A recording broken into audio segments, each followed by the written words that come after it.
Hey guys, tonight we trudge softly through dusk and dawn in the quiet half-light of a Sumerian morning, your sandals squishing gently into clay that's still cool from the night. Somewhere behind you, a donkey sighs like it's already done too much for one lifetime. In the distance, the sun peaks over the ziggurat, and ahead of you, a storeroom full of barley sacks, sheep tallies, and one scribe who hasn't had his date beer yet. Tonight, we're diving into ancient receipts. Yes, the world's earliest paperwork, and you probably won't survive the backlog. So, before you get comfortable, take a moment to like the video and subscribe, but only if you genuinely enjoy what I do here. And hey, post your city and local time in the comments so I know when and where you're listening from. Now, dim the lights, maybe turn on a fan for that soft background hum, and let's ease into tonight's journey together. You're half asleep and already sweaty when you reach the storeroom. It's not glamorous. It's not even especially secure. Just a big rectangular space made of mud brick and good intentions, with a reed door and a roof that keeps out rain about 80% of the time. You duck inside. The air smells like dust and grain, and maybe old fish. There are clay pots stacked in corners, sacks of barley tied shut with fraying cords, and one goat tied loosely to a post who gives you the kind of side eye that says he's definitely eaten something important. You step carefully. The floor is scattered with clay tokens, little round ones, ovals, cones, and weird shapes that might mean sheep or meat or just whoops. These are your life now, because it's your job to count things. Well, not just to count them, but to record them.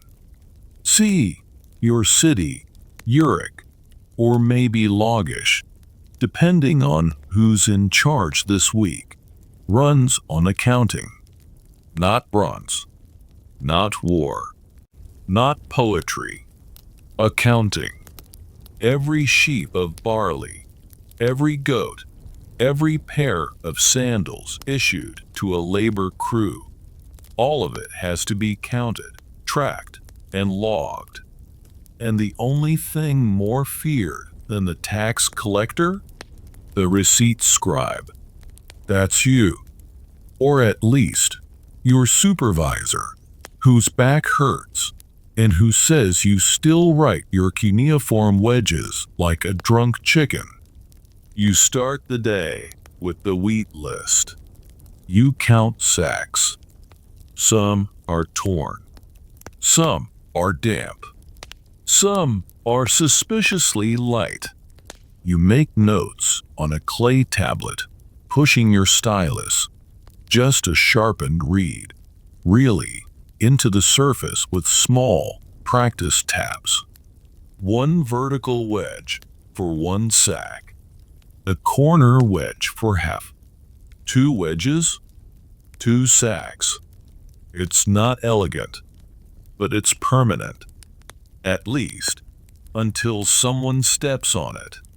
You glance over at the goat again. He's licking the reed wall. You mentally subtract 1 sheaf for damages.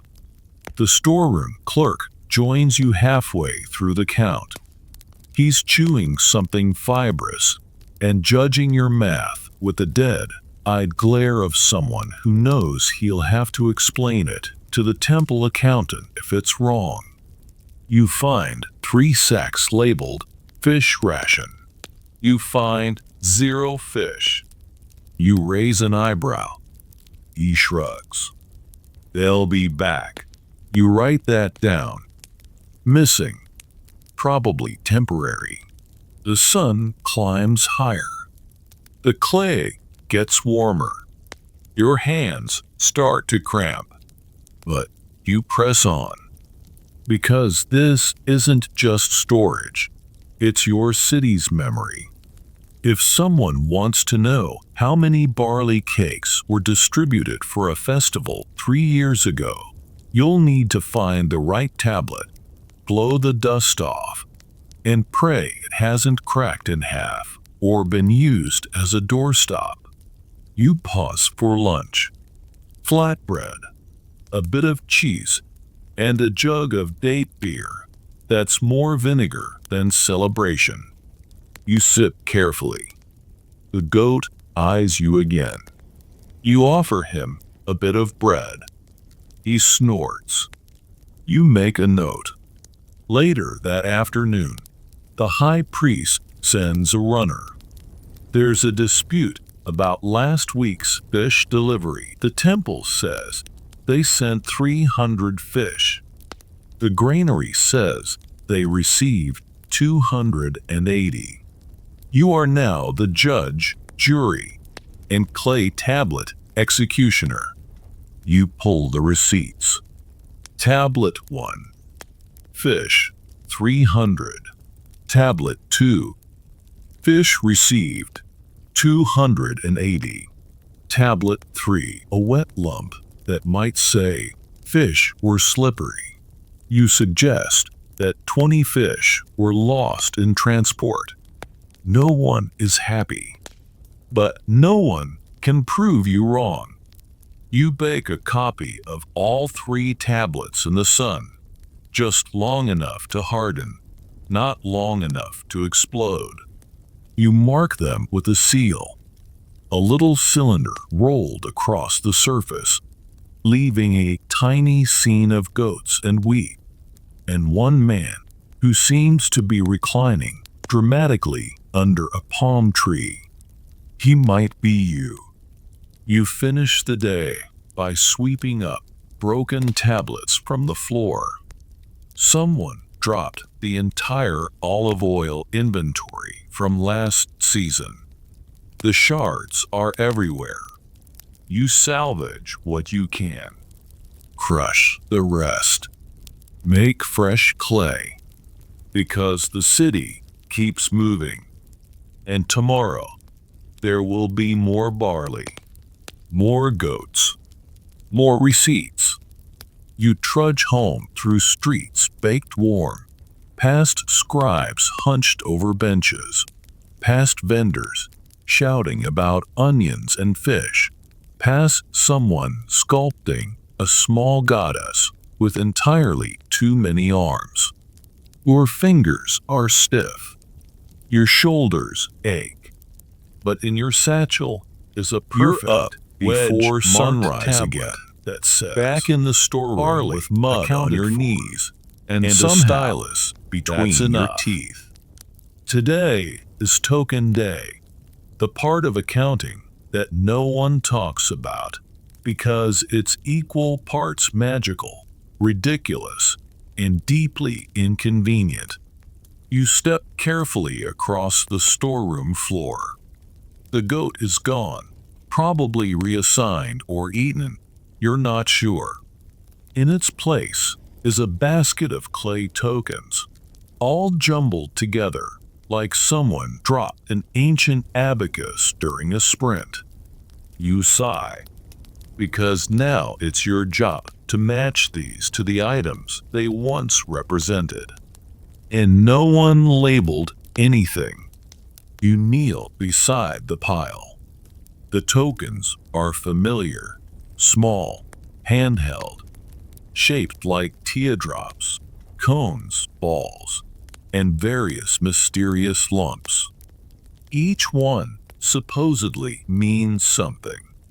The problem is, people keep inventing new meanings. This ball might be goat, might be hide, might be fine.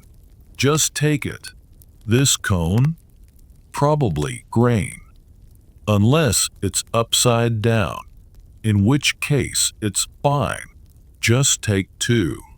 You start sorting.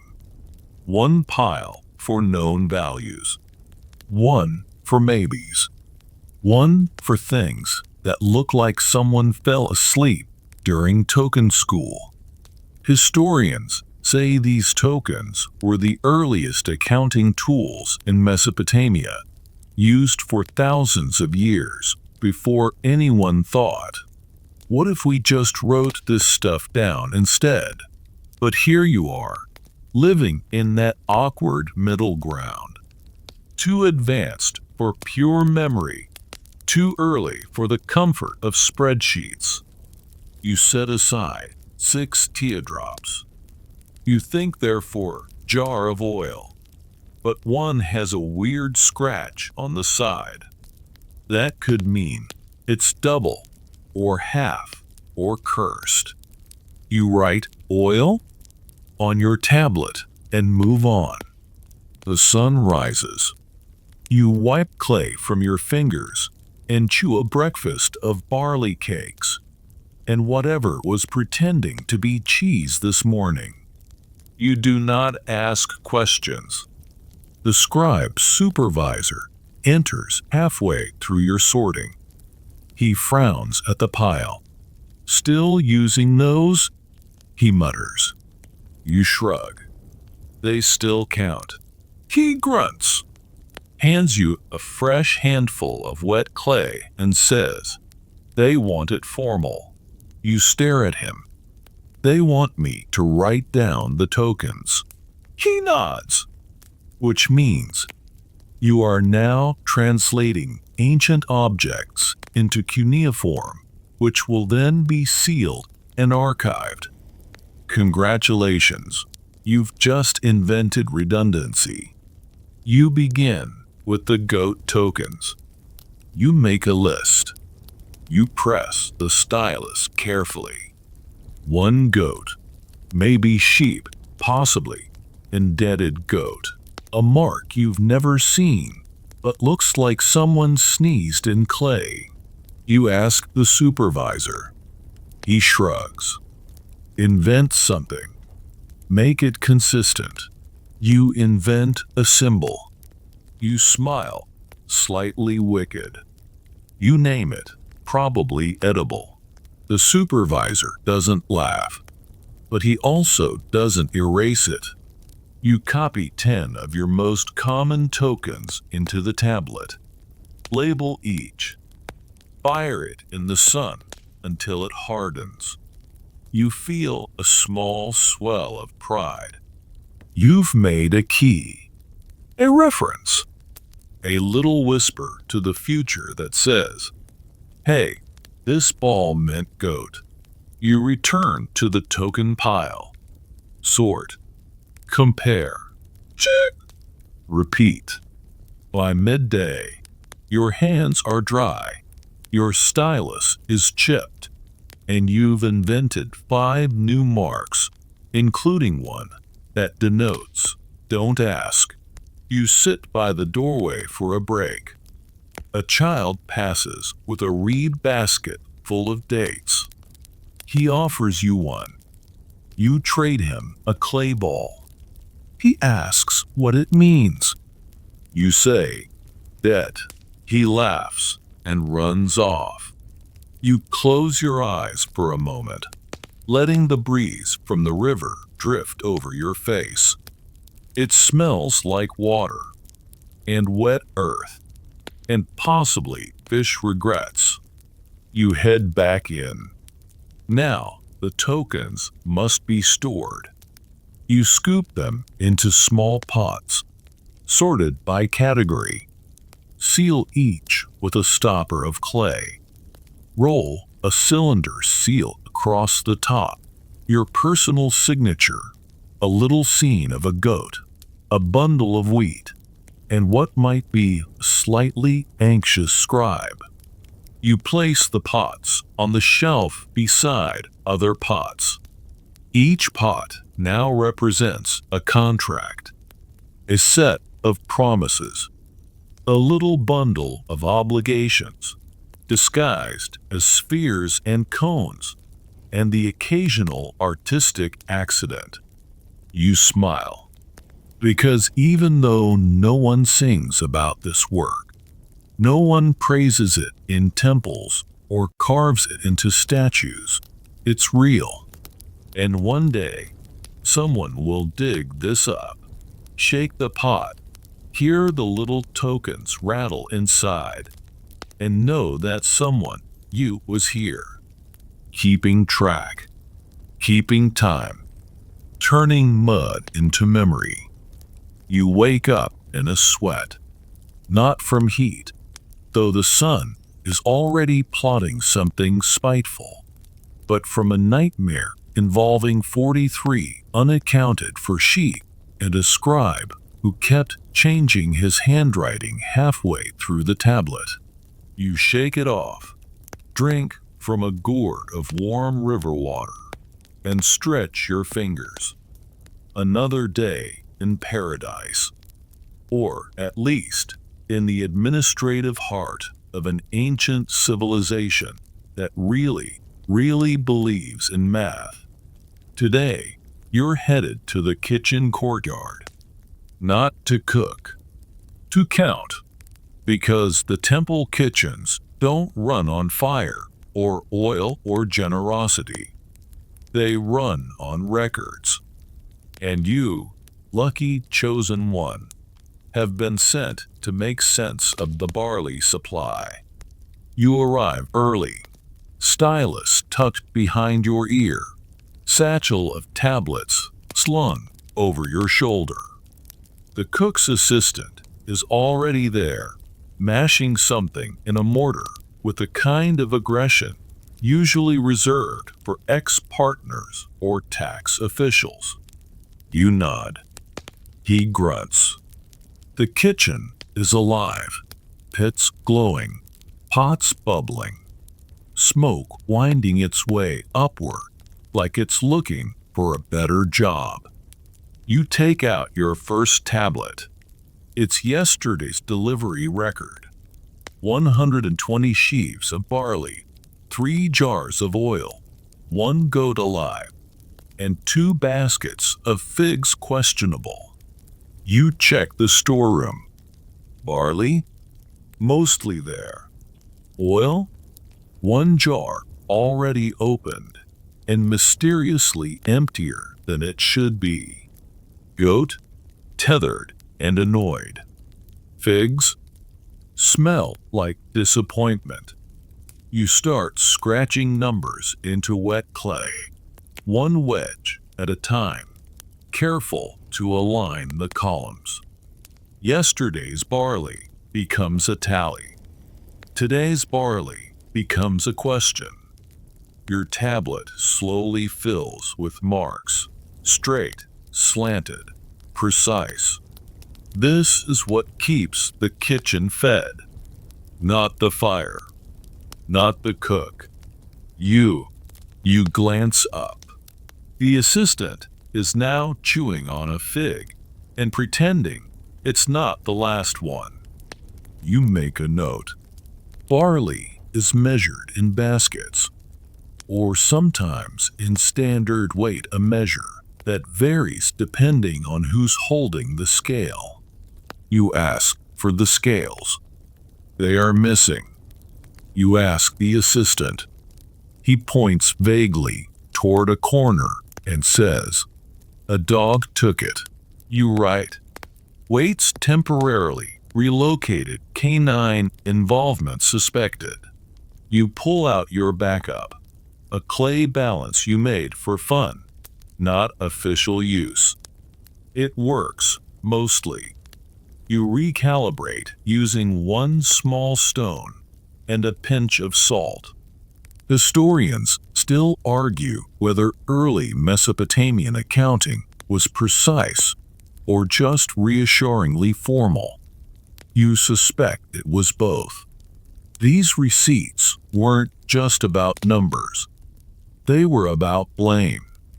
When someone asked, "Where's the barley?" Someone else needed to point at a tablet and say, "Right here."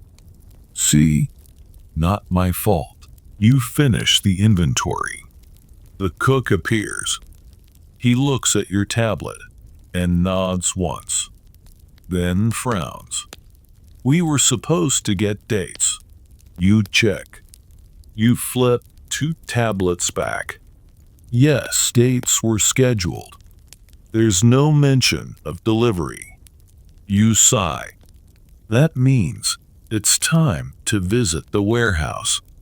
You wrap your inventory in linen, tuck it into your satchel, and head down the corridor, dodging a goat that has absolutely no interest in being tethered anymore. The warehouse is loud. Scribes shout. Carriers shuffle. Pots are being loaded. Tablets are being dropped and cursed at. Somewhere in the corner, a boy is trying to make change with clay tokens and serious confidence. You find the barley clerk. He's mid-sentence in a heated argument about lentil quantities. You interrupt gently. "Did the kitchen get their dates?" He pauses, checks his tablet. Grimaces. "They went to the fishmonger's." You stare. He shrugs. "Wrong read mark." You nod. Mistakes happen, especially when someone uses the date symbol upside down. You make a note in your margin. Clerical misalignment. Fish received sweet fruit.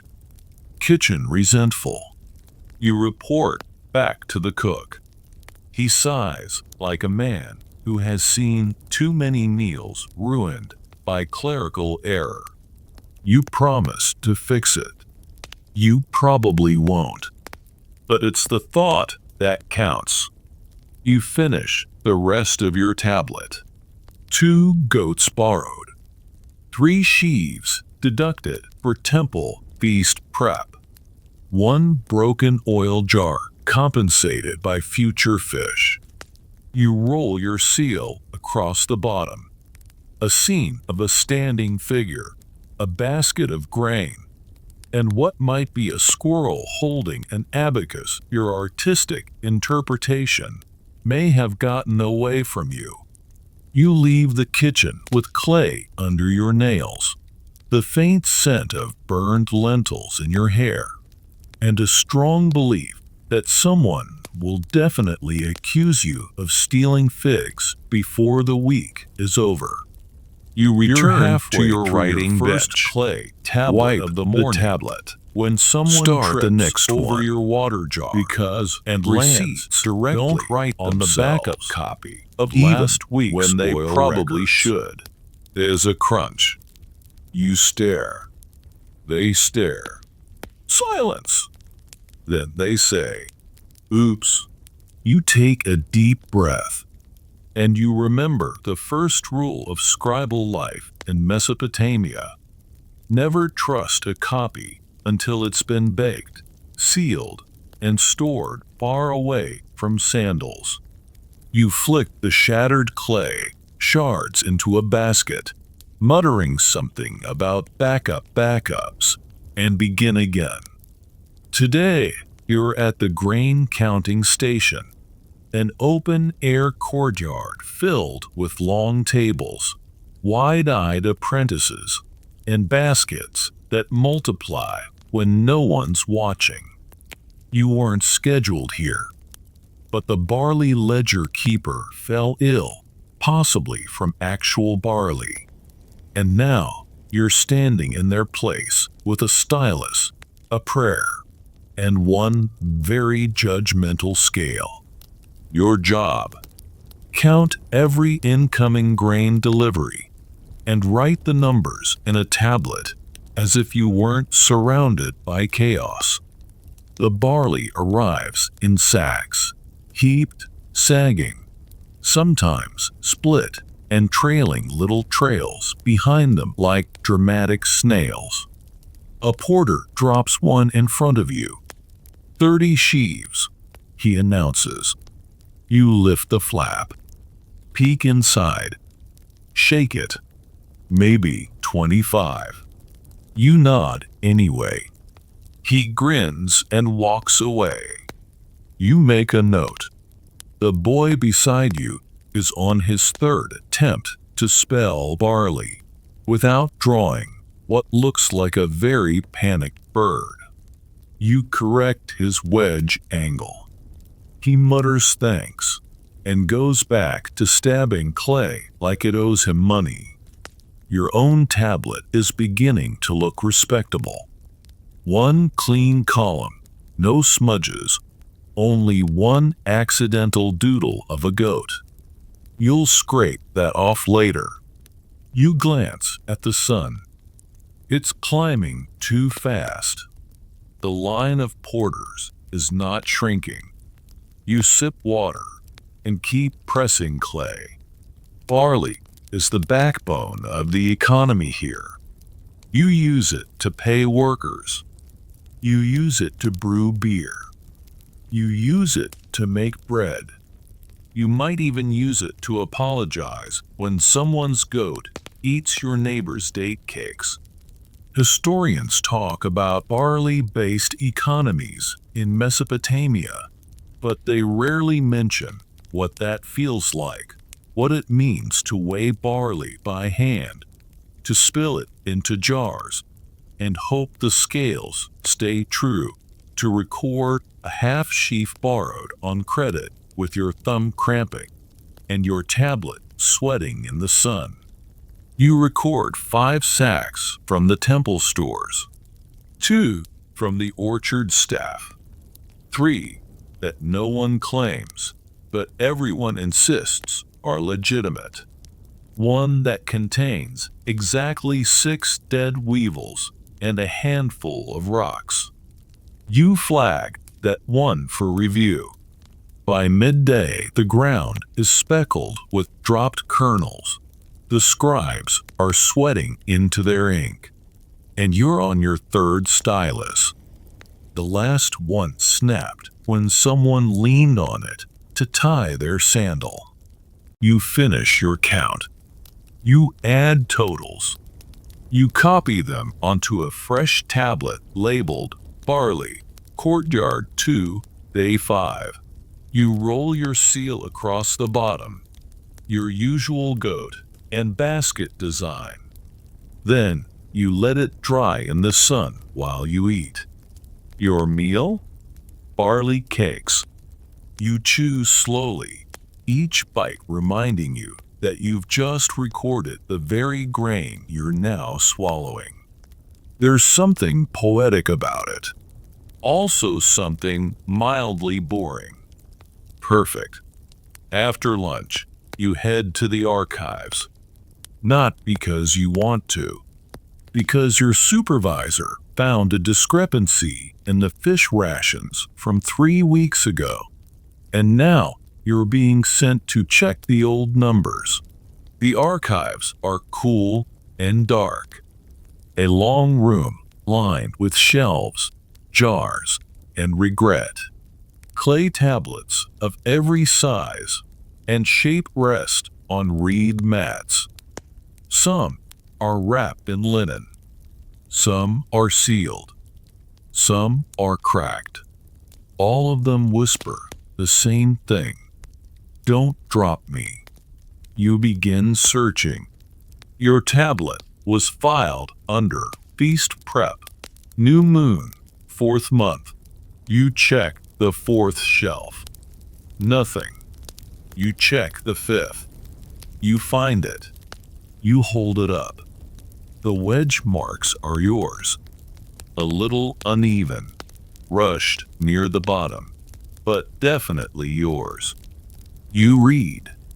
Fish, 74. Bread, 114. Beer, 2 large jars, 1 questionable. You blink. You remember that day. The beer was questionable. You smile.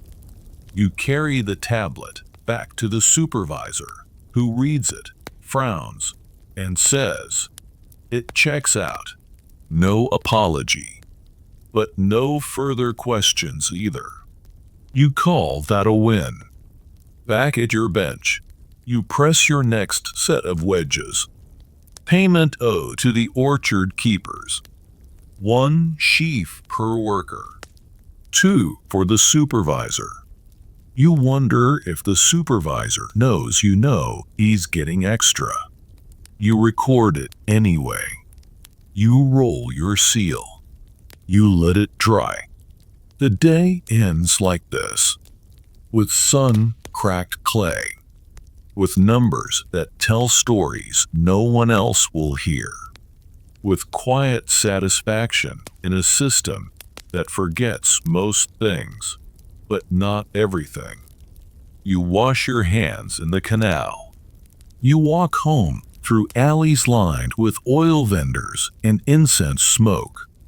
And in your satchel, a tablet labeled barley ration, orchard account, signed and sealed.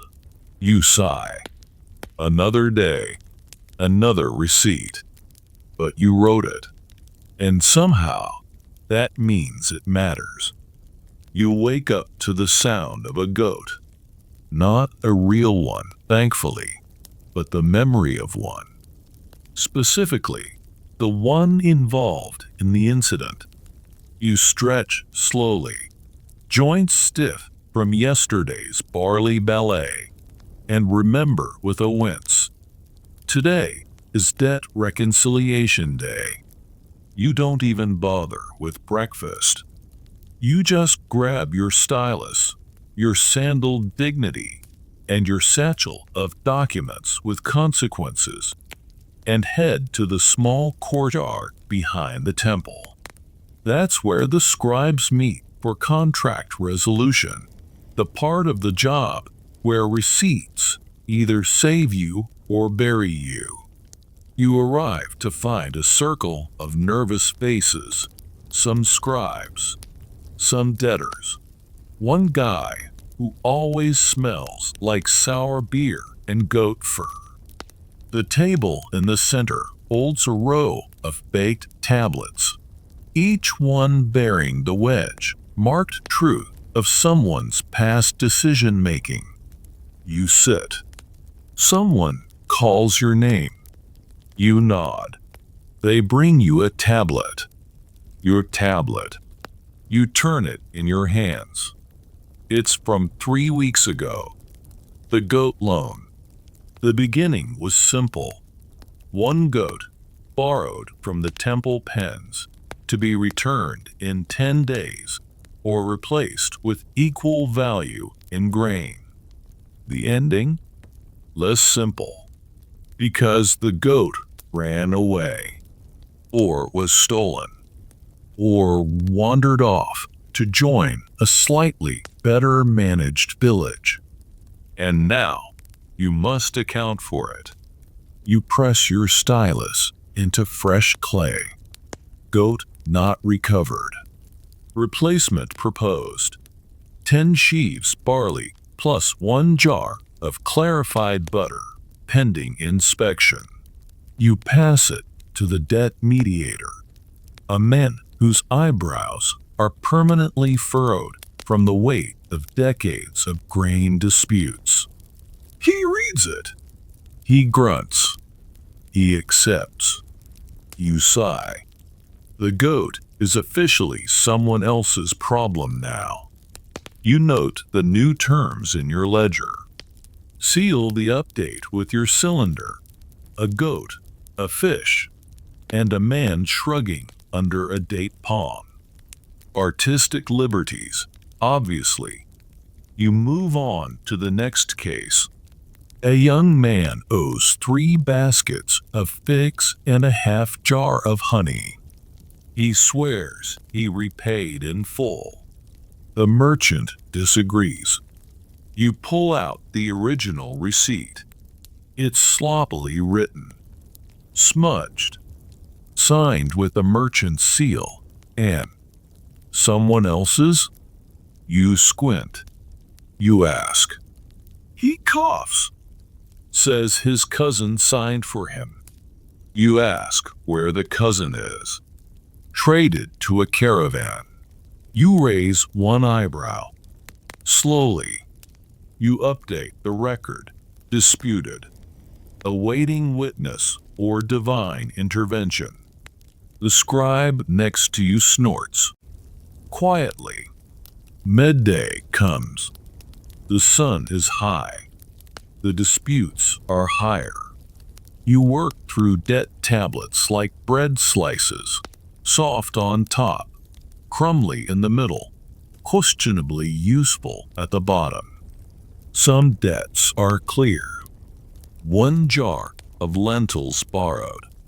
1 jar returned. Stamp. Seal. Done.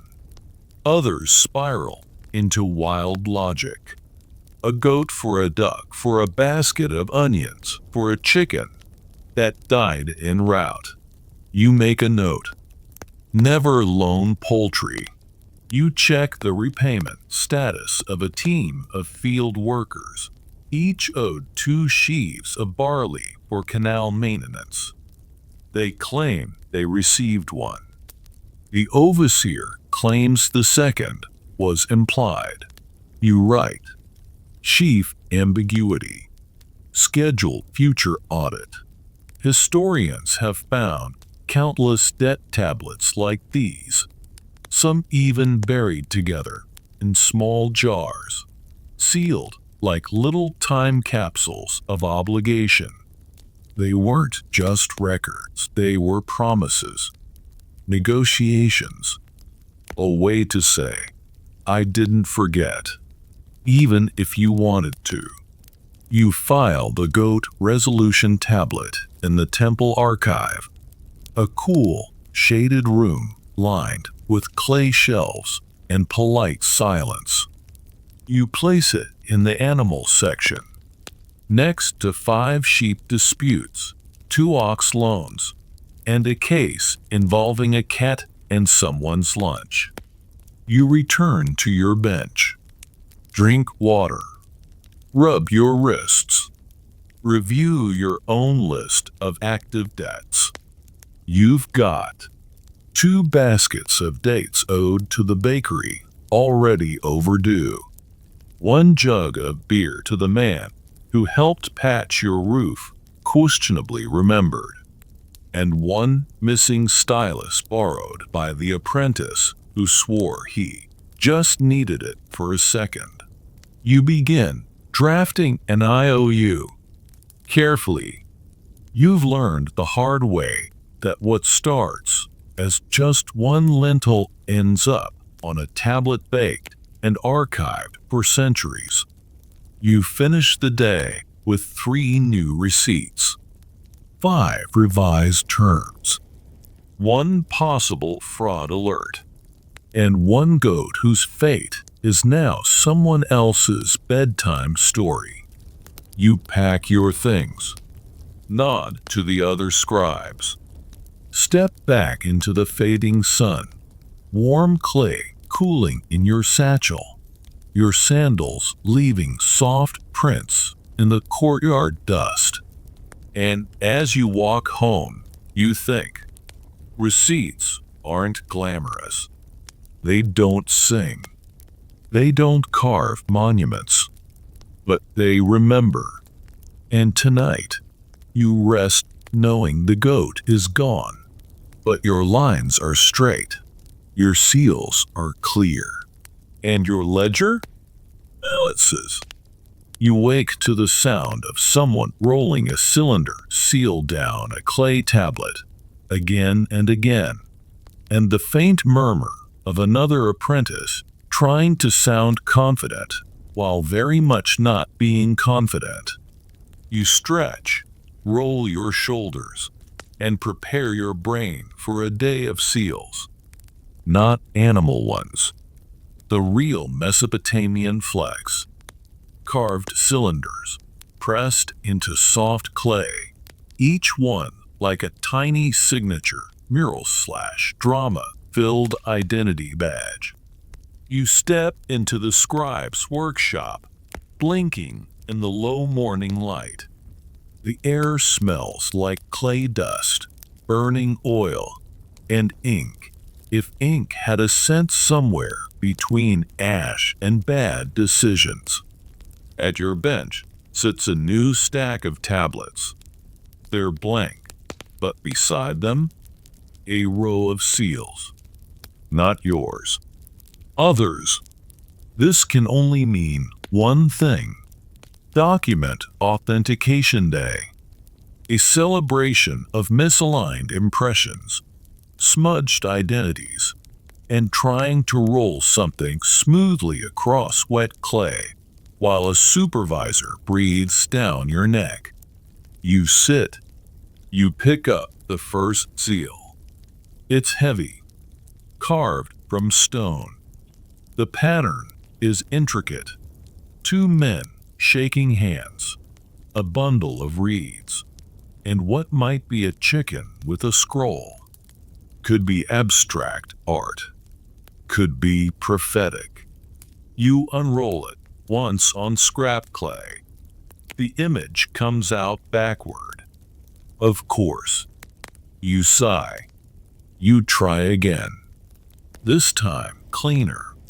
The men's faces are visible. The chicken still looks skeptical. You begin. Today's tablets include contracts, trade agreements, temple payment records, and one confusing tablet that appears to be a poem about lentils disguised as a labor invoice. You press each seal at the bottom of the text. Some owners have clear lines. Some prefer diagonal impressions.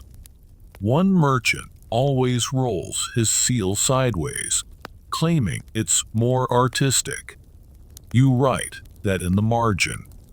Creative seal usage. Not legally binding, probably smug.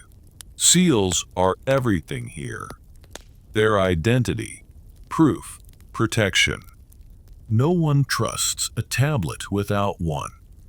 It's like signing your name, but fancier, and more likely to involve someone spending 10 days carving a goat with 7 legs because they misread the pattern. You roll a seal across a tablet detailing a barley loan. 3 sheaves, payable in 1 moon cycle with interest in either lentils or oil, depending on the lender's mood. You do not ask questions. You press the seal. A perfect impression.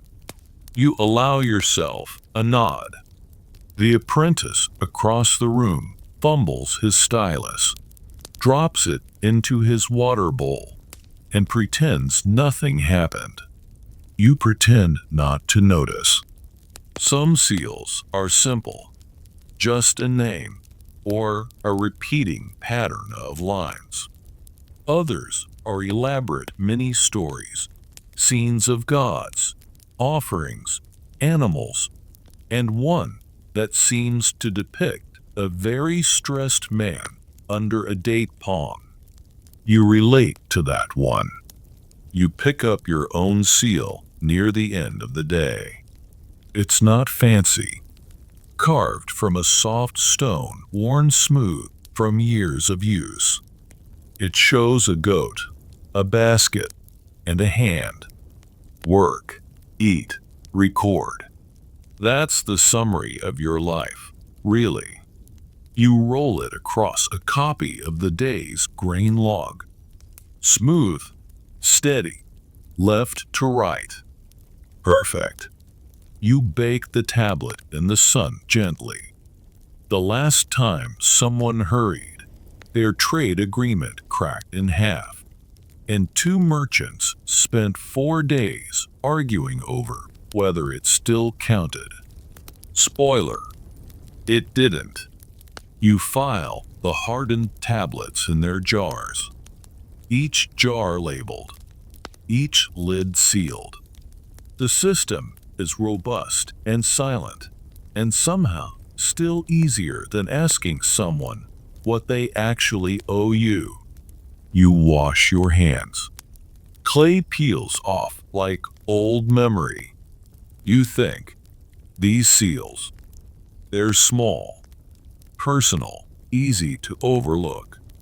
But they're also stories, little rolling stories pressed into time, into mud, into archives so deep you could build a city on top of them. And maybe you have. The sun is setting when you leave the workshop. Your fingers are sore. Your back is stiff. But your seal is clean, and your name pressed in stone is out there, saying, I was here. I counted. I mattered. And that's something worth sealing. You wake up sore. Not sick, not injured. Just that particular kind of scribal soreness that radiates from your neck to your lower back to somewhere deep in your sense of self-worth. You stretch, groan, and consider skipping the day's assignment. But then you remember, today is the grain list formatting day, and no one else understands columns like you do. You arrive at the Temple Records office just after dawn. The air inside is cool, dry, and filled with the faint sound of styluses tapping and low-level panic. Scribes huddle at benches, sleeves rolled, ink pots ready, clay tablets stacked like defensive fortifications. You step to your station. Laid out before you, a clay slab roughly the size of a very flat goat, and a small note from the head scribe that says, try to make this one pretty. We're showing it to the auditors. You stare at the list of contents to include wheat, barley, lentils, flax, baskets, jars, pigeons. You blink. Pigeons? You check twice. Yes, someone is tracking pigeon-related inventory in the grain department. You add a heading for MISC, offerings. Formatting tablets isn't glamorous. It's not even particularly fun, but it matters. If you line things up right, people can read the column and know exactly how many lentils were given to which worker in which week, without having to guess whether the scribe meant 16 or 60. You start by drawing vertical lines with the edge of your stylus. One for item, one for quantity, one for location, one for who signed off on it, and one for the reason, which is mostly filled with phrases like ritual, repair, or it was Tuesday. You work slowly, carefully pressing each entry into the clay. Your stylus catches once, makes a divot in the line. You smooth it with your thumb and keep going. The list is long. The grains are many. And somewhere around entry 53, you start to forget which wedge means what. You pause to drink some water. The apprentice next to you is making a mistake so deeply irreversible that you don't even comment. He'll learn or he won't. Either way, someone will rewrite his tablet tomorrow. You return to your own. Now it's time to double-check everything. You read through your wedges. You blink. You realize you've accidentally copied half of last week's fish ledger into the barley column. You scrape. You rewrite. You double-check your columns. Again. This is why columns matter. Without them, someone thinks they're owed 5 measures of lentils and ends up with 1 goat and a confused priest. You roll your seal across the bottom. A goat, a sheaf of grain, and 1 mint staring blankly into the middle distance. You bake the tablet outside, letting it dry in the sun. The head scribe comes by, looks at your work, nods. He doesn't say, "Thank you." He doesn't need to. That nod is the Mesopotamian equivalent of a full standing ovation. You walk back inside, a little taller. You pass the archives on your way out and drop the tablet into the new records jar. You label it, Grain Report, 9th month, Temple Granary, confirmed by seal. You leave the office, stylus tucked behind your ear like a badge of honor. Outside, the wind is soft. The markets are alive. Someone is selling dried fish. Someone else is trying to convince passersby that their pigeon feathers are ritually significant. You buy a honey cake with your last bit of trade credit and sit by the canal. You think about your columns. You think about how they'll survive longer than most ziggurats. That one day, someone will dig them up, turn them over in their hands, and wonder who you were. They'll read your wedges, see your seal, and know you were the person who made sure fish didn't get logged as lentils. You chew your honey cake slowly and think, that's enough. You wake to the sound of someone yelling about barley. Again. You sit up slowly, brush the clay dust from your tunic, and open the reed shutter just in time to see 2 temple workers arguing over a cart that appears to be half full of wheat and entirely full of confusion. You sigh. You already know how today is going to go. It's wage distribution day. And that means you'll be spending the next 12 hours handing out portions of barley to every laborer, assistant, cook, porter, brewer, goat wrangler, and junior pigeon whisperer on the temple rolls, all while trying not to accidentally give anyone double rations, no matter how charming their smile. You arrive at the weighing station just as the second balance scale collapses. Perfect timing. The foreman waves you over. "We're behind," he says, as though you weren't already aware that nothing about this system has ever run ahead. You nod. You check the list. 67 workers, each owed between 1 and 4 sheaves of barley, depending on their task, their rank, and whether they annoyed the granary clerk last week. You sharpen your stylus and begin making tablets. Each worker steps forward. You verify their name, their role, and their barley allotment. You measure the grain. You hand it over. You make a mark. Again, and again, and again. By the 6th worker, your wrist aches.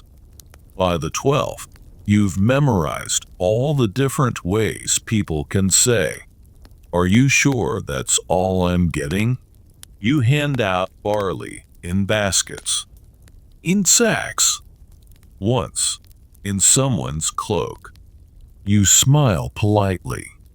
You record it all. Historians love to mention that barley was Mesopotamia's standard wage.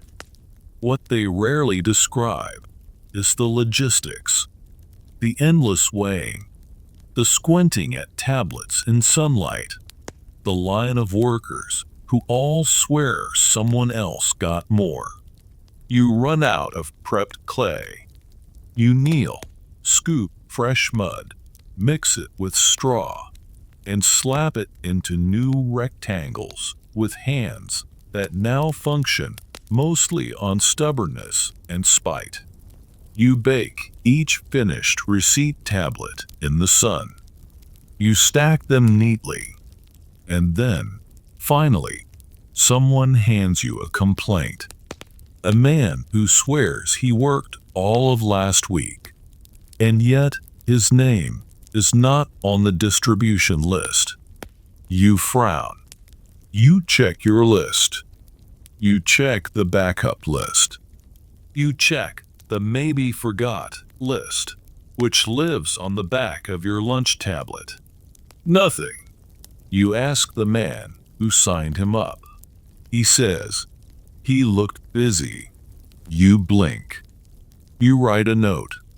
No record. Claim pending review. Possibly enthusiastic bystander. The man frowns. You offer him one small sheaf as a gesture of goodwill. He accepts it with the dignity of a king and vanishes into the crowd. You write, partial ration, conditional, and roll your seal over it like a slow apology. By mid-afternoon, the wind has kicked up. Your clay is drying too fast, and someone's goat has eaten part of the rations for Sweeper's tablet. You rewrite it. You do not swear. Out loud. You snack on half a barley cake and one very old figure. You tell yourself the crunch is probably a seed. You keep going. By the time the line is down to its last 10 workers, your stylus is worn down to a nub. Your knees are covered in grain dust, and your voice has defaulted to a soft, flat chant. Yes, one sheaf. Yes, for sweeping. Yes, I'm sure. The sun dips low. The last tablet is sealed. The barley is gone. The workers disperse, chewing on their wages, laughing, comparing notes like school children after an exam. You gather your things, stretch your fingers, and think about how many lives you just shaped, not by power, not by decree, but by careful measurement and the ability to not accidentally write 2 goats when you meant 2 jars of grain. You carry the day's receipts to the archive jar and place them gently inside. They clink. You close the lid and walk home. As you pass the canal, someone calls your name. You turn to see a brewer waving. He tosses you a small jar of beer. For yesterday's correction, he says. You catch it. You smile. And in the fading light, you drink it slowly. Because you earned it. And also because tomorrow is oil portion recalibration day. And that sounds exactly as fun as it is. You wake with oil on your mind. Not metaphorical oil. Not some poetic dream of smoothness and calm. No, actual sesame oil. Or palm. Or linseed. Or that unidentifiable temple blend that smells faintly of roasted lentils and something your supervisor once swore was medicinal. Today is oil portion recalibration day, which means you'll spend the next few hours surrounded by jugs, scales, complaints, and at least 3 types of confusion. You arrive at the granary courtyard at dawn. The oil is already there. Huge clay amphorae lined up like sleepy guards, each one sealed with stamped mud and bound with twine you will immediately struggle to remove. Behind them, a dozen smaller jars for distribution, stacked in the shade like they're hiding from responsibility. Your job today is simple. Make sure everyone gets the correct amount of oil. Not too much, not too little, and definitely not the kind that turned last week and smells like old regrets. You break the first seal. It comes off with a satisfying crack. The oil beneath glistens golden in the sun. Thick, smooth, promising. You pour a sample into a measuring bowl. Not too fast, not too slow. Spill too much, and you're wasteful. Spill too little, and you're cheating.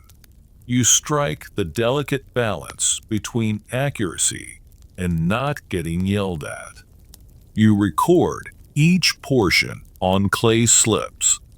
1 jar to the bread makers, half jar to the shrine attendants, 2 measures to the lamp maintenance team, who definitely overuse their budget, but claim the gods require ambience.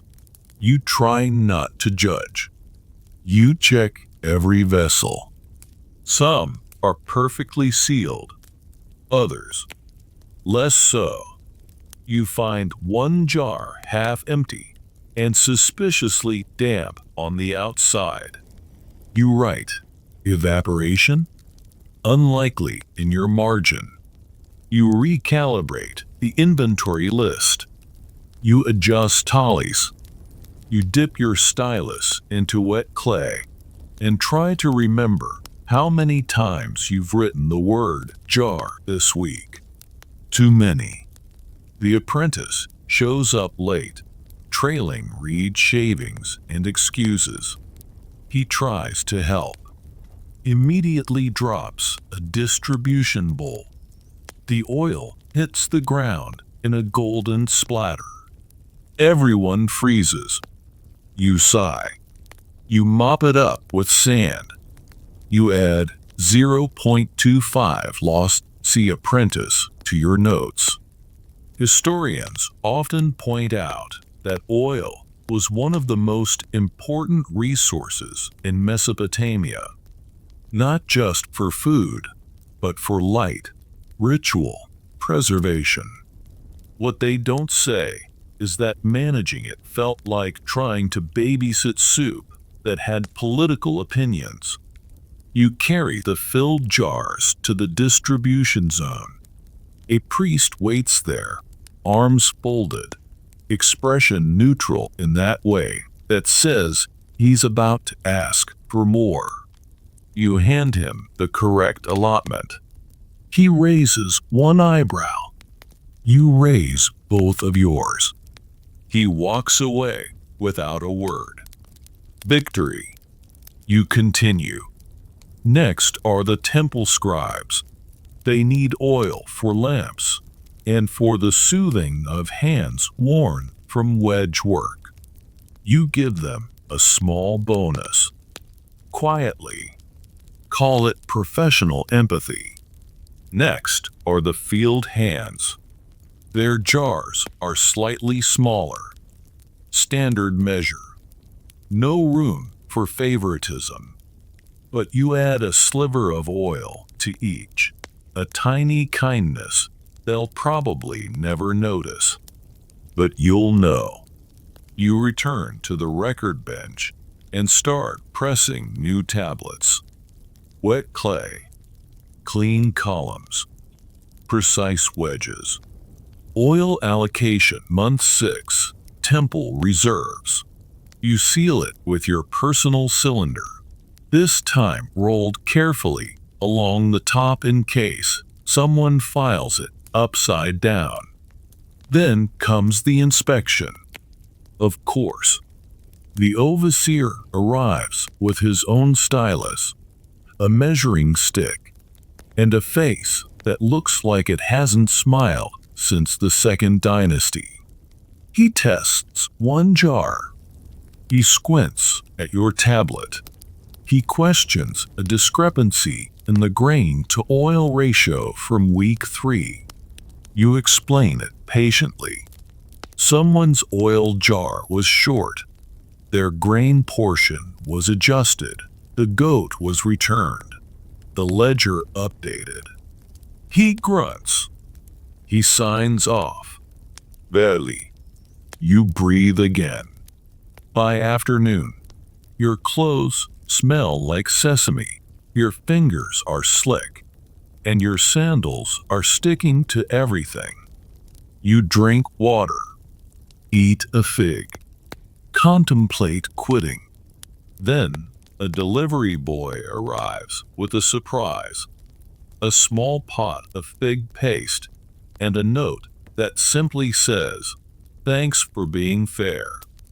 The lamp team, you laugh. Quietly. Then you write one last line in the clay. Oil, measured, sealed, delivered. Balance, restored. You let the tablet dry on a windowsill, where the breeze makes it curl just slightly at the corners. You step outside. The sun is soft now. The canal water reflects your outline in lazy ripples. You sit by the edge, feet in the cool mud, arms resting on your knees, the scent of oil clinging to you like a badge. And you think, no one will remember this. No one will sing about portion recalibrations or inventory disputes. But this is what kept lamps burning. This is what kept offerings smooth. This is what let the temples glow. You, your hands, your quiet, measured work. And so you rest, balanced, like the scales. You wake up mid-sentence, or at least it feels like it. One of those dreams where you're reciting something, inventory, goat tallies, and your brain refuses to let you stop until you sit up, blinking, heart faintly pounding from the pressure of too many numbers and not enough breakfast. You groan. The sun is just beginning to roll its way over the temple roofs. The air smells like damp clay and unresolved obligations. You've got a backlog. And today is archiving day. You pull on your best tunic, the one without a suspicious smear of barley gruel, and head toward the main archive house. 3 long rooms of shelves, shadows, and clay tablets stacked like ancient arguments waiting to be reopened. The head archivist is already there, sipping beer from a cup that looks like it's been in use since the flood myth. She hands you a list. You do not ask questions. You never ask the archivist questions. Your task: sort, copy, label, and store everything in the unfiled basket. You look at the basket. It is enormous. Of course it is. You pick up the first tablet. It's cracked. The surface has been smoothed, and rewritten over something older. You squint. Under the barley record, someone once started a love poem. You raise an eyebrow. To the scribe with the goat seal, you stop reading. You set it aside for special preservation. You continue. Next, a fish trade receipt, written sideways and stamped with what appears to be a broken cup rim instead of a proper seal. You log it, label it eccentric but acceptable, and place it in the general market ledger shelf. The day passes like that. You read, you record, you categorize, you sweat. You discover someone tried to file a tablet in the temple grain section that clearly belonged to the miscellaneous sacrifices jar. You mutter something about interns. You come across a legal document from 5 years ago. Land rights dispute. 3 cousins. 1 borrowed donkey. You remember this one. The donkey bit someone. You were the note-taker. You smile. Not everything here is dry. Some of it is deeply personal. You find a tiny receipt for a single loaf of bread. A record of a bet between 2 scribes over who could copy the multiplication tables fastest. You find your own handwriting from your first month. Uneven, anxious, overly cautious. You quietly refile it under early efforts do not review. Historians say Mesopotamian archives were extensive, organized, and state-maintained.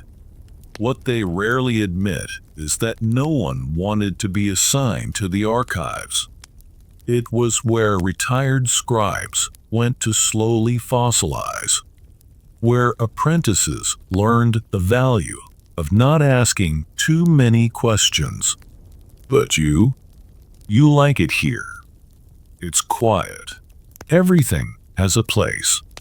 Even if the jars are mismatched and the index tablets haven't been updated since someone misspelled livestock, there's something soothing about dusting off records that say, "This happened.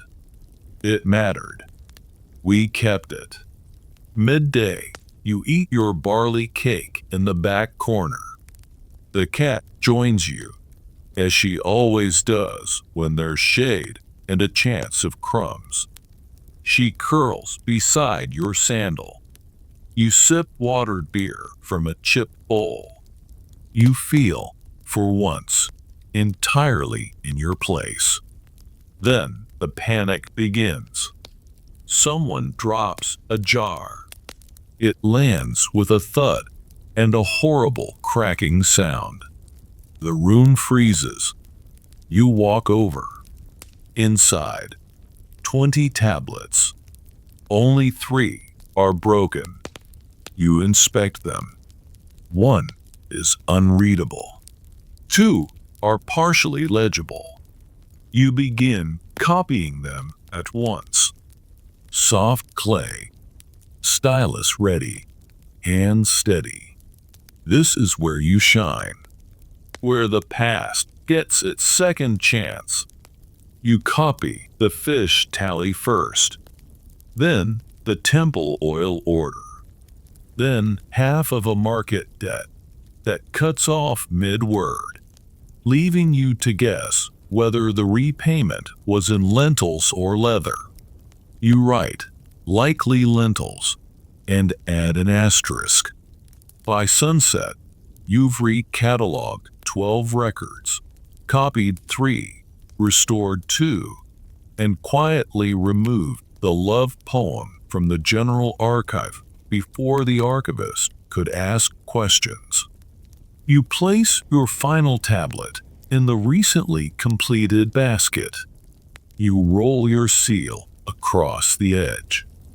A quiet signature to a long, Uneventful, completely essential day. You dust your hands, close the reed shutters, and leave. Outside, the wind has picked up. The canal is still. The city hums with the low rhythms of closing stalls and tired feet. You walk home slowly, tablet dust still under your fingernails, heart a little lighter. Because even though no one will celebrate what you did today, even though no temple hymn will sing of the one who copied fish totals with stunning clarity, you know better. You know that civilization isn't built on stone or war or glory. It's built on memory, and someone has to keep it. You wait to silence.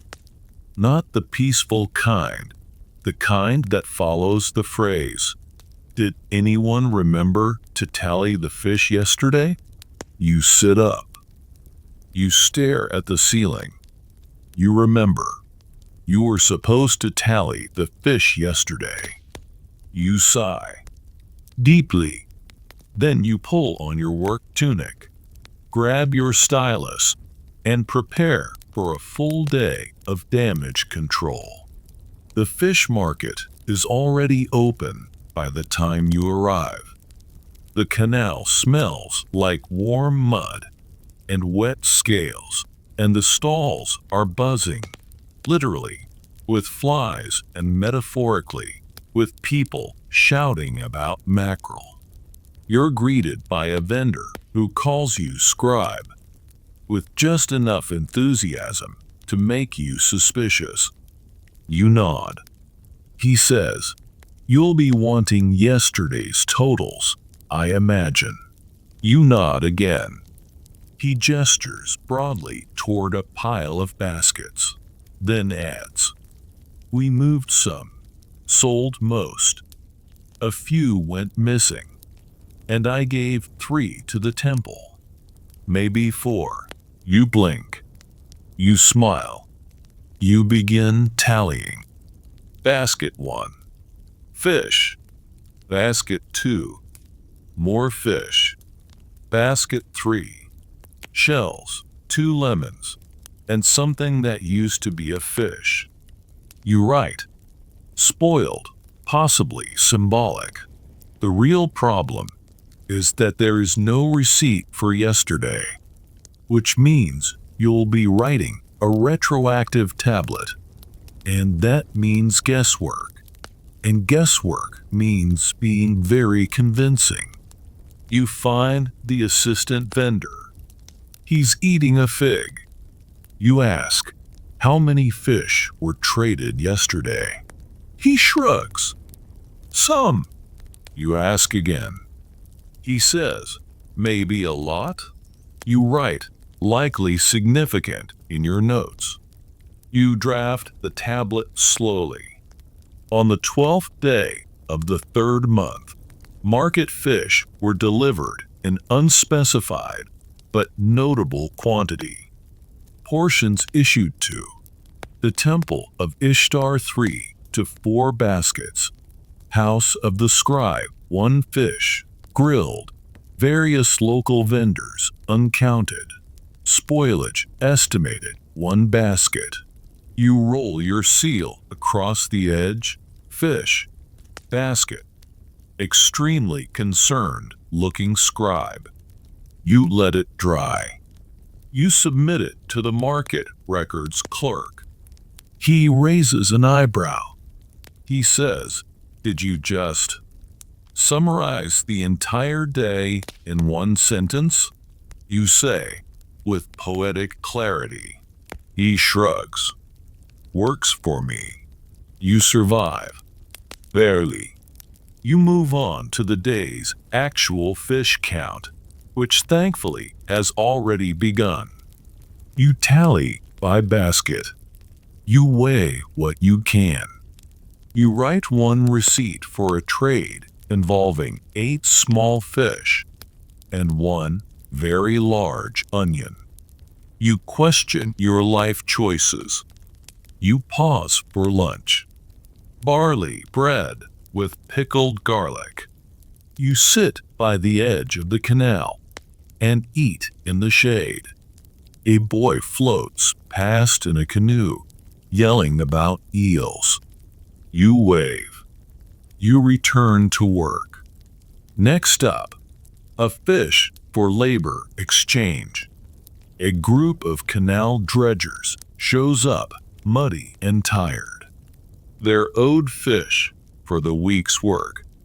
You hand out portions. 3 fish per laborer, 5 for the overseer, because hierarchy still exists in mud. One man insists he only got 2 last time. You check the tablet. You find nothing. You ask who wrote it. He says, "The apprentice." You nod. You hand him 4. You make a new note. Portion corrected. Apprentice likely guessing again. You add it to the day's tablet. Dredgers received total of 23 fish. One discrepancy resolved via additional allocation. Trust placed in verbal memory. By late afternoon, your hands are damp with fish juice and clay dust. You try to write traded and instead write trout. You correct it. You try not to think about dinner. You finish one last tablet. Roll your seal across it. A new one, recently carved. Fish, barley, and a man swimming toward what might be a better job.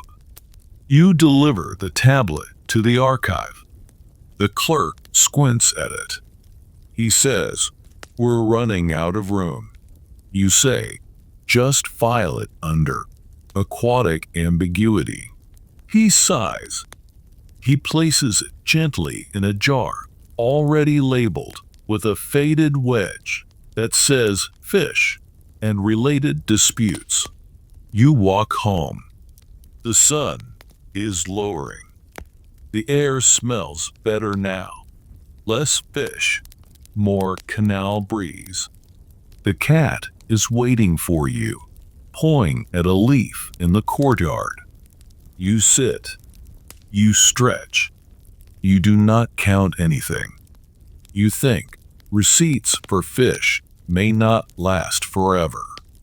But someone will find one day. Hold it in their hands.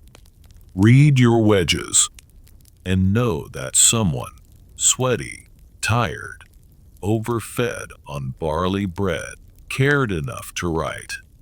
Fish, traded, accounted for, possibly correct, and somehow that feels like enough. You wake to a tapping sound. Not rain, not footsteps. Stylus on clay. Someone is already working. You blink, groan softly, and roll out of your mat. Your knees make that familiar creak, the one that says, you were not meant to crouch for 12 hours a day, pressing wedges into mud about goats. And yet, you know what today is. Tablet baking day. The sky outside is already warm, the breeze faint, the perfect conditions for firing hundreds of little clay truths into immortality. Or, more accurately, into whatever degree of durability it takes to survive until someone drops it in a storage jar. You walk to the kiln courtyard. It's not glamorous. It smells like scorched earth, wet clay, and nervous apprentices. In the center, rows of tablets dry on reed mats soaking up sun. Some are big, debt lists, warehouse inventories.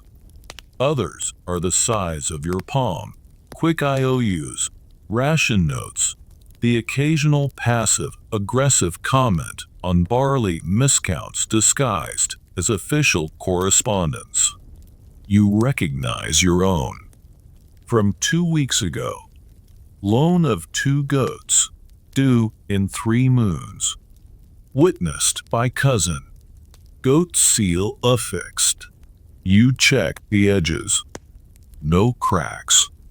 No warping. Good. You carry it to the low fire pit, where a soft fire has already begun to heat the center. The pit is shallow, lined with stone, just deep enough to cradle the future. You place the tablet on a board, then another, then another.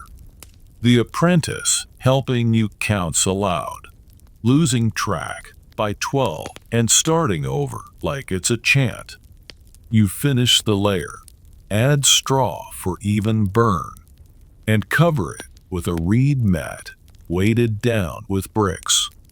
The fire catches, slow and steady, like it always does.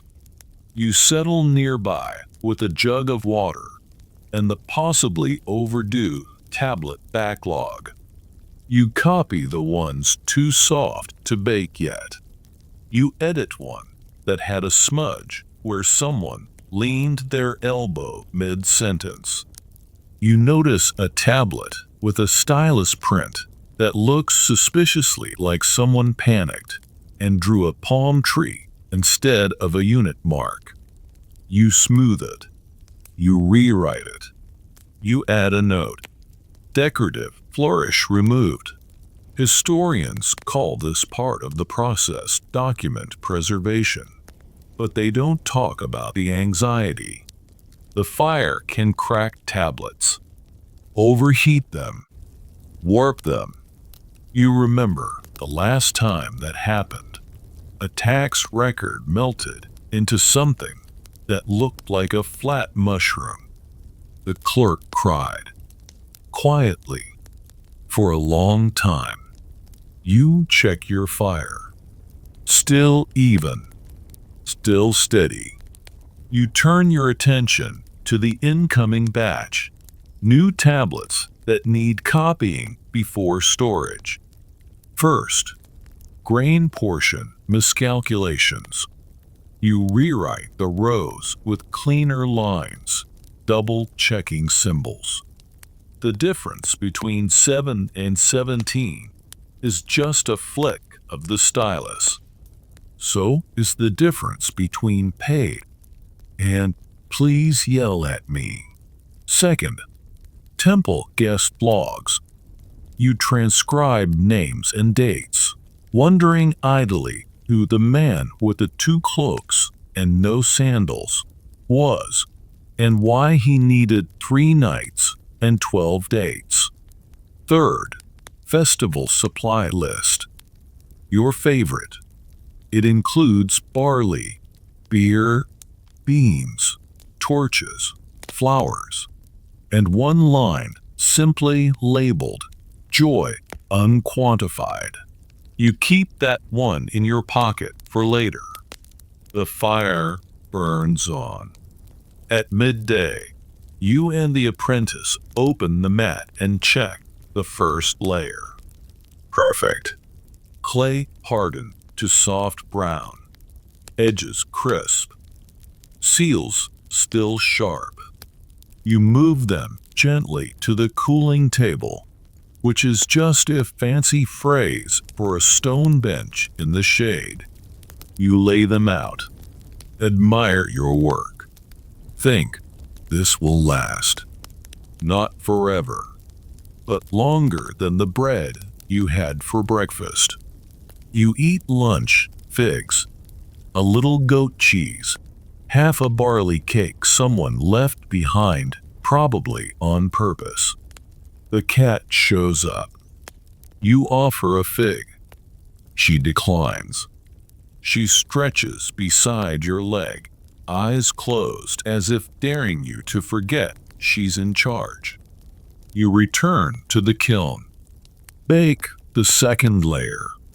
You start planning how you'll catalog everything, shelf by shelf, jar by jar. You've long since invented your own system. Anything about goats, equal jar 1.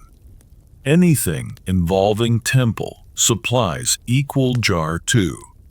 Everything that went wildly off topic mid-tablet, equal miscellaneous pile currently growing. You finish the fire by sunset.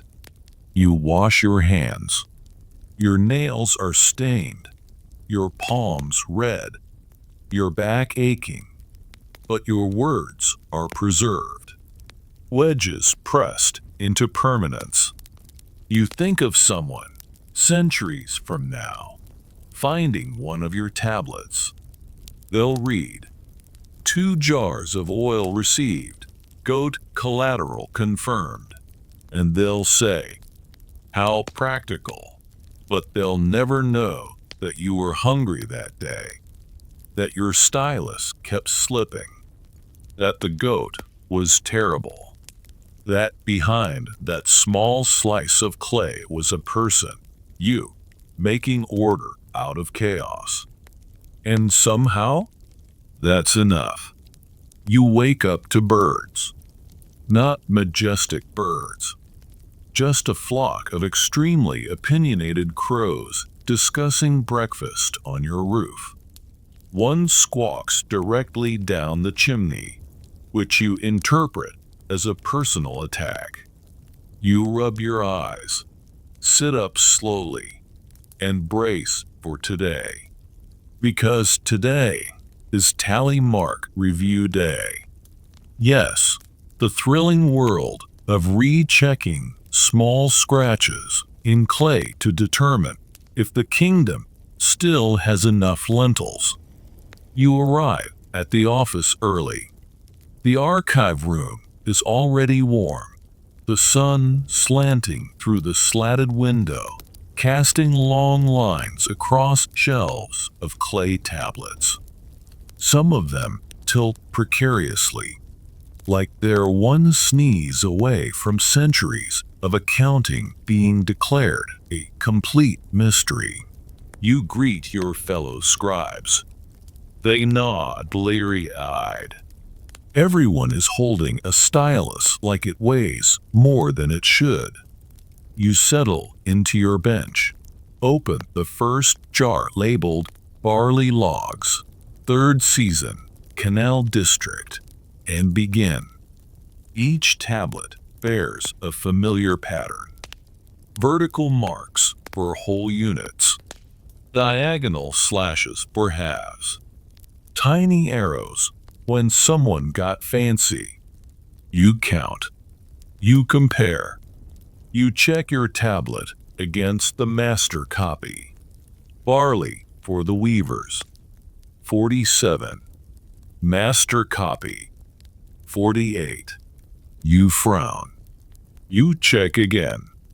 Your copy still says 47. You squint at the master tablet. A thin crack runs through the last mark. Could be a scratch. Could be a line. Could be the reason someone got one less basket of barley and didn't speak up, because, honestly, who wants to argue over barley? You write in the margin. Crack may indicate missing unit. Recommend full ration next cycle. You move on. Next, lentils for shrine attendants. Your tally, 19. Master, 19. You exhale. You roll your shoulders. You record your confirmation. Stamp your seal. Goat, barley stock, what might be a bowl, or an extremely stylized fish, and move on. Next, fish inventory dried, salted. Tablet says 122. You count the marks. You get 120. You recount. You sigh. You make a note. Likely counting error. Fish are notoriously slippery. You move on. The apprentice next to you is muttering. You glance over. He's holding a tablet upside down.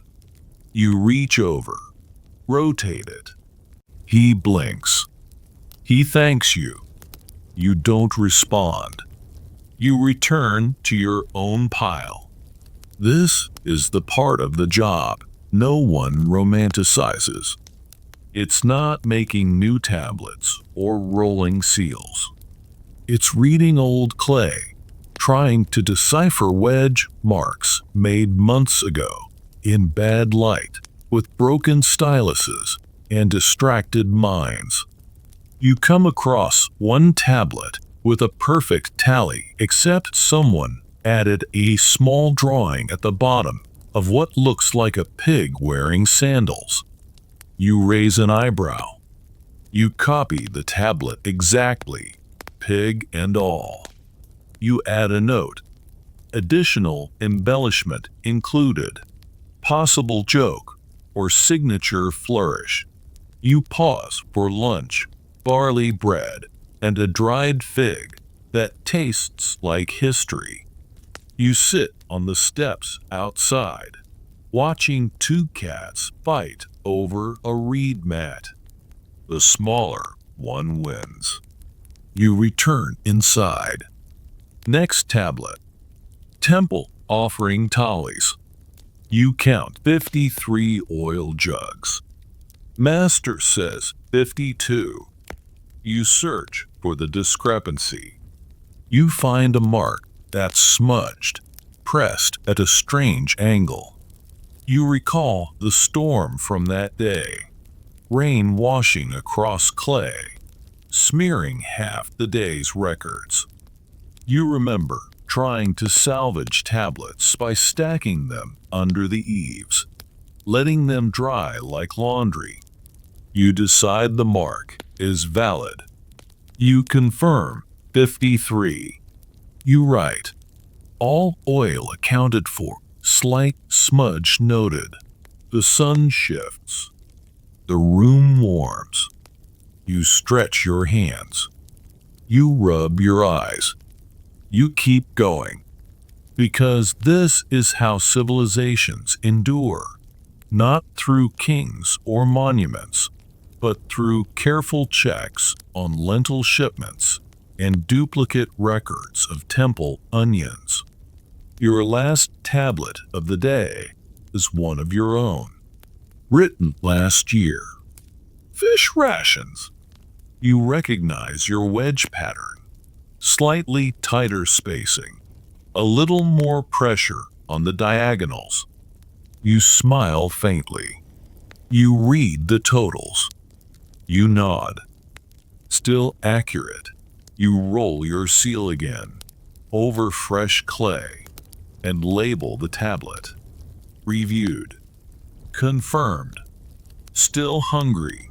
You stack the confirmed tablets into their jar. You close the lid. You return your stylus to its place. You walk home as the sun drops low. The city hums with evening, and the crows reconvene for another round of rooftop critique.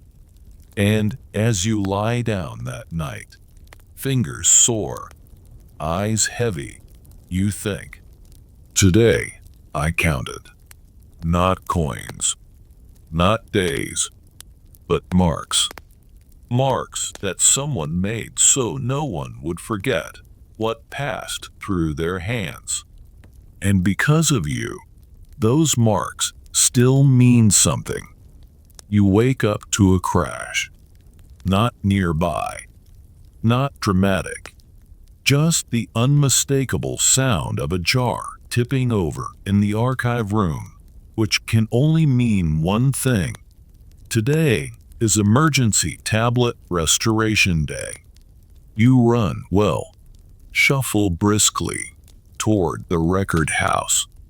Along the way, An apprentice sprints past you, clutching a pot of soft clay and breathing like someone who's seen too many tablet fragments in one morning.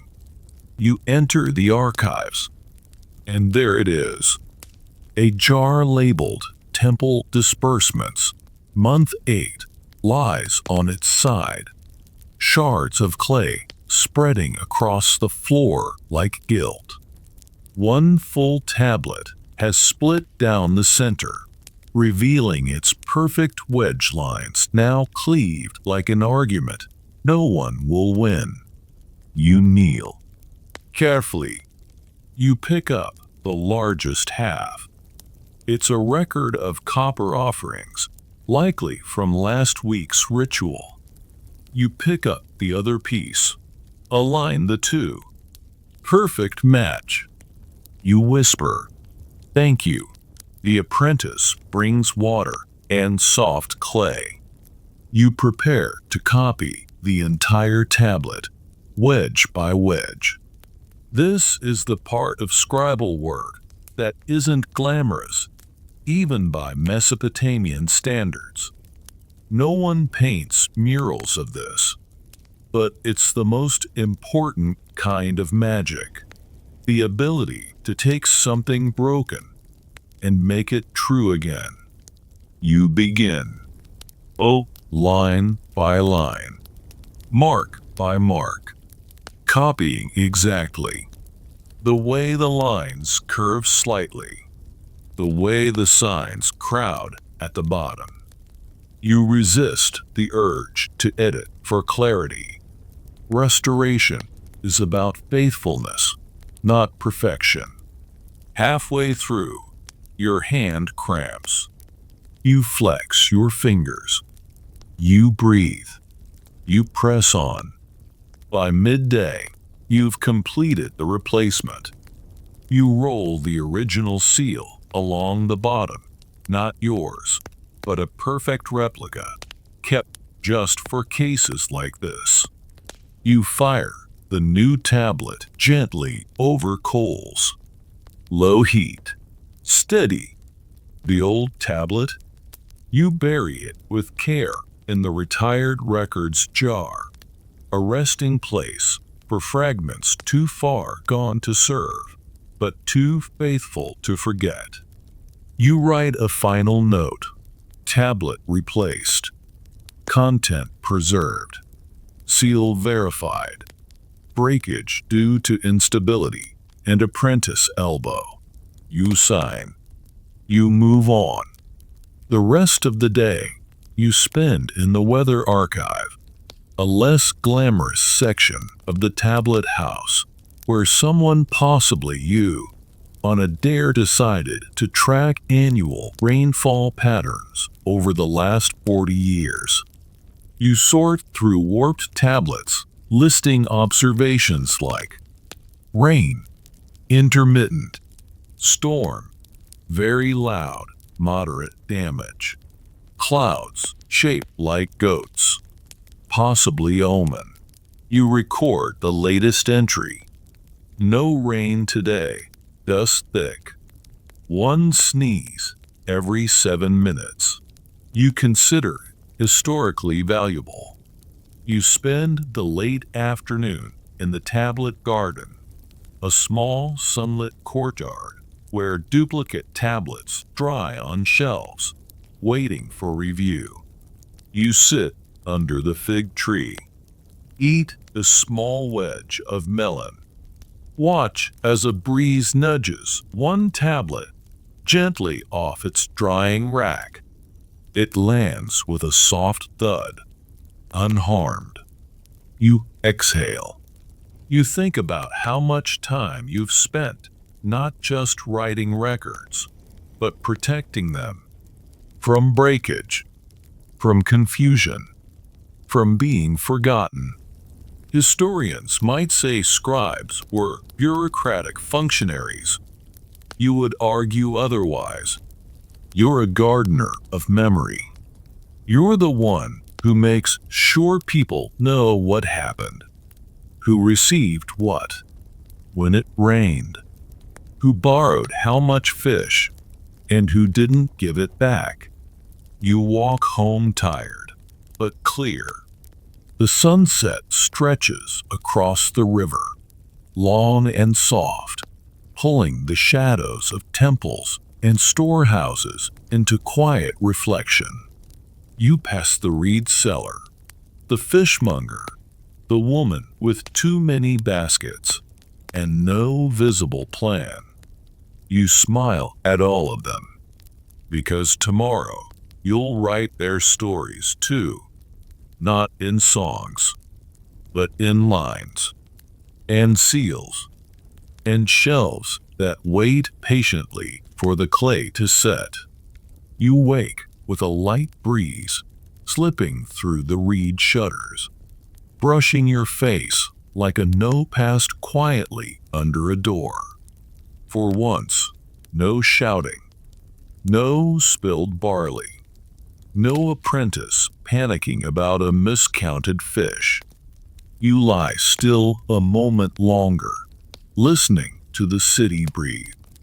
Today is a good day, a quiet one, a day to close the office early, finish the week's tallies, and maybe, just maybe, walk home with both sandals intact and no new entries in the debt jar. You stretch, sit up, scratch an itch that may or may not be caused by dried clay particles living in your pillow. And you smile. Today is the day. The scribal office closes at dusk. You arrive at your bench and find only 3 tablets waiting for you. 3, not 20. Not a pile large enough to count as a structural hazard. Just 3 neat, palm-size slabs of baked promise. You take a seat. First tablet, a temple offering log, 30 jugs of oil, 20 baskets of grain, 2 goats living, and a jar of figs already half eaten when delivered. You record the delivery, add a note. Figs appeared partially consumed. Priest denies involvement. You stamp your seal, your original, dependable goat basket hand design, and set it in the drying rack. Second tablet, a request for a new torch for the northern gate. You don't even need to approve this. You just copy it, sign, and file it under lighting and ambience, a category you invented 3 months ago after someone insisted that poorly lit temples caused emotional discontent. You check the shadows on the floor. Still light out. You stretch again. Third tablet, a labor roster. 6 names. Barley payment issued. 1 line scratched out and rewritten in much neater handwriting, likely after someone remembered that they did, in fact, show up for their shift and deserved at least a third of a fish. You record it. You seal it. You stack your 3 finished tablets like slices of quiet satisfaction. Then you glance at the sky. Still time. You decide to clean your stylus. You unwrap your seal, polish the edges with a bit of soft cloth, and admire the way the carving has worn in just enough to feel like part of your hand. It's not flashy, but it's yours. You take a walk through the outer storage. Run your fingers along shelf edges. Whisper hello to the tablet jars like old friends. Check that none of them have cracked in the sun or shifted during the last market commotion. All steady, all sealed, all accounted for. You sit on the step. Close your eyes. The breeze picks up. A few leaves tumble across the courtyard. The cat appears, no doubt drawn by the smell of your fig snack. She sits beside you, doesn't ask for anything, just joins you in the moment. And as the sun begins to dip behind the western walls, you roll your last tablet of the day. Just a note, a small, personal log. Not required, but necessary. Work completed. Ink clean. No debts left open. Sky clear. Spelled. You don't file it. You keep it. Let it dry beside you on the step as the light fades. Because some days don't need to be written for others.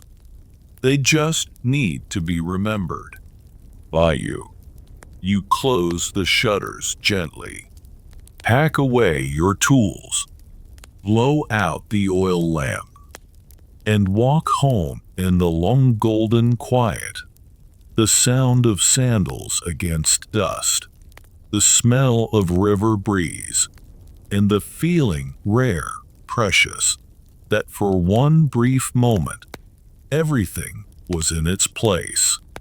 Went down 300 words. Now, let the sun set low over the rooftops of Uruk. Let the air cool, the shadows stretch. Let the scribes fold away their styluses, roll their seals back into cloth, and leave their final tablets to harden slowly in the warmth of evening. You've counted. You've copied. You've sealed. You've survived. No spilled oil. No goat-related emergencies. No apprentices knocking over debt ledgers. Just quiet and clay and the sense that something, however small, has been kept in order. You walk the canal's edge, sandals brushing the dust, as lamps flicker on in temple niches, and the city hums itself to sleep. Someone is singing near the ziggurat, low, off-key, familiar.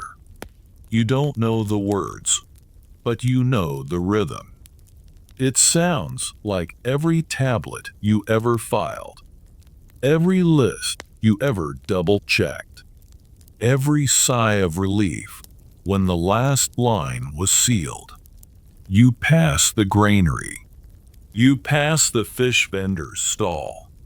You pass the shrine where someone's left fresh flowers and yesterday's barley ration. You breathe deeply. You're full, not of bread, but of quiet and satisfaction, the kind that comes not from power or praise, but from knowing that today you helped memory endure. You lie down, close your eyes, and sleep, because you've written, and what's written stays. End of script. Sweet dreams.